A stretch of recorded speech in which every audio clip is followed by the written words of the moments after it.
Kennedy Alencar, tudo bem? Bom dia para você.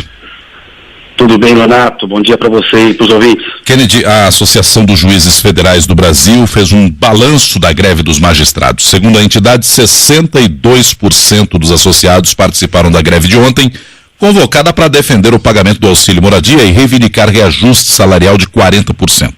Qual é a tua avaliação sobre essa paralisação de ontem, Kennedy? Ô, Leonardo, além da controversa legalidade de greve de magistrados, foi um movimento que mostrou desconexão com a sociedade e realismo fiscal. Segundo alguns advogados e professores de direito, seria ilegal o juiz fazer greve.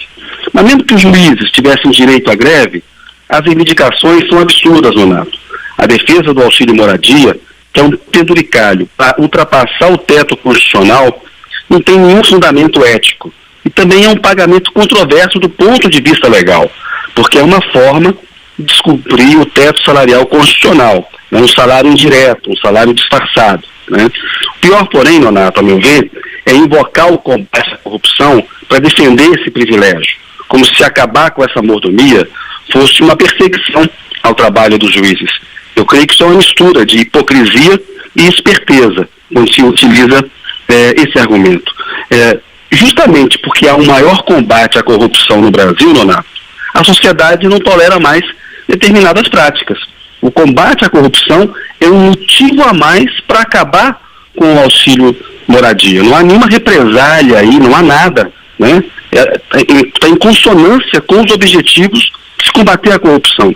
Aliás, vai ser preciso acompanhar com lupa a decisão que o Supremo Tribunal Federal vai tomar na semana que vem a respeito desse assunto do auxílio moradia, né? Eu creio que não pode ficar apenas num julgamento para restringir o auxílio moradia, mas tem que sair do Supremo uma determinação para acabar com uma farra que foi criada por uma liminar do ministro Luiz Fux, e o Supremo tem que tomar cuidado para não ceder ao pior tipo de corporativismo, Leonardo.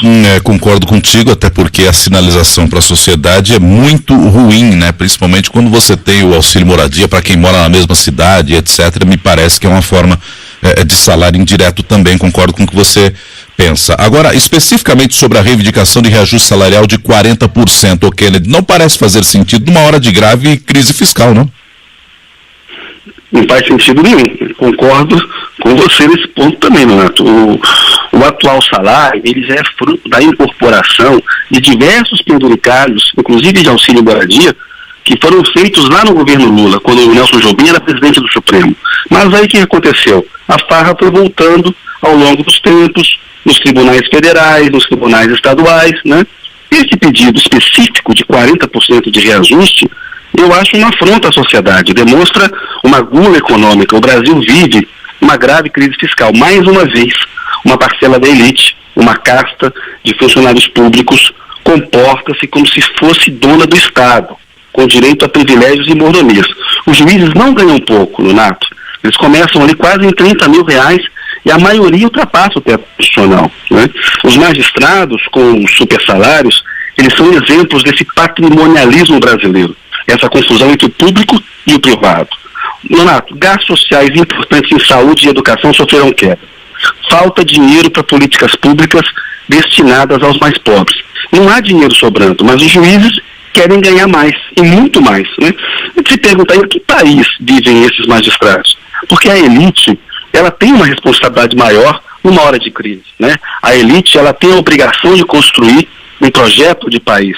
E aí, numa hora de crise, ela deve fazer sacrifícios e não deve defender o indefensável. Eu acho que seria importante que vozes de destaque, como as do juiz Sérgio Moro e do procurador Deltan Dallagnol, fossem ouvidas a respeito desse assunto. Porque eles têm opinião sobre diversos temas e eles exercem uma liderança no judiciário que muitas vezes é paralela à liderança do Supremo. Então seria importante uma manifestação. A gente viu ontem, enquanto milhares de pessoas protestavam contra o assassinato da vereadora Marielle Franco, choravam a morte covarde dela, os juízes federais se comportaram como Marias Antonietas, para usar uma definição adequada encontrada pelo jornalista Fernando Brito. Ontem, realmente foi o dia da vergonha no Brasil, com privilegiados defendendo sem pudor os seus brioches, né? Mas o país real era e é o da Marielle Franco, Leonardo.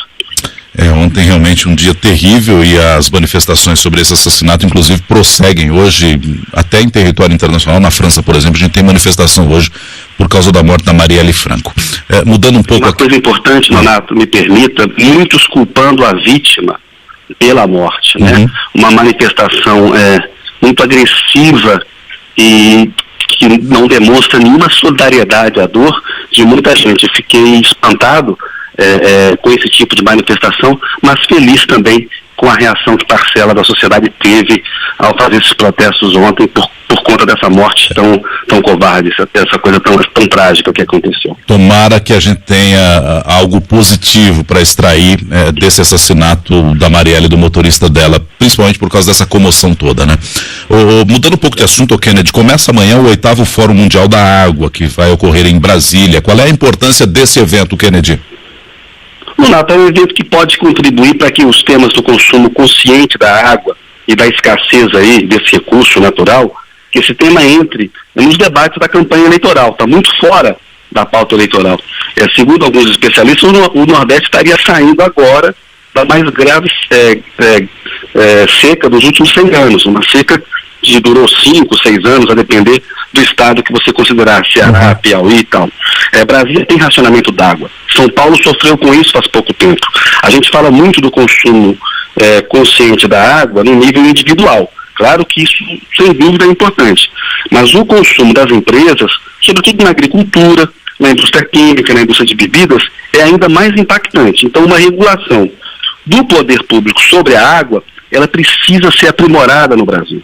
Aí os interesses econômicos não podem determinar o rumo dessa regulação. Eu acho que tem interesse público uma discussão que vai reunir aí em Brasília por uma semana representantes de 160 países, há 45 mil inscritos, são ali 300 sessões de debate.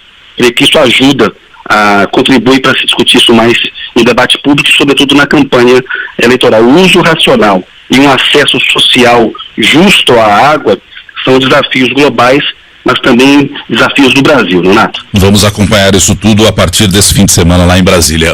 Kennedy, muito obrigado, bom fim de semana para você, hein? Abraço para você e para os ouvintes, bom final de semana, Nonato.